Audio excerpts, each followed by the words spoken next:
বিএনপির নেতাগুলারে বলতেছি, বাংলাদেশে পয়সা পয়সা যে বলতেছেন হায়ের মধ্যে ভোট দিবার লাই, এই পেপারটা কি আদৌ কি আপনারা দেখেছেন? এই পেপারটার মধ্যে কি লেখা আছে? হ্যাঁ ভোট দিলে কি হবে আপনারা কি জানেন সেটা, নাকি না জানেন না শুধু বলতেছেন? আপনি আপনার কর্মীদেরকে আহ্বান জানাচ্ছেন যে দানের শীষে ভোট দিত আর হায়ের পক্ষে ভোট দিত।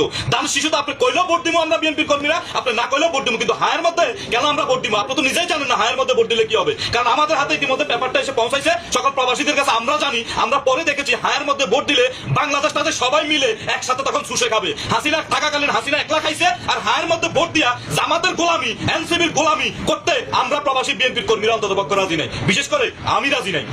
আমি পেপারটা এখানে তুলে ধরবো, ওকে? পেপারটা এখানে তুলে ধরতেছি, পেপারটা ভালো করে পড়ে দেখেন। তার ভিতরে আমি শুধু এখানে অপশনটা পড়ে শোনাচ্ছি।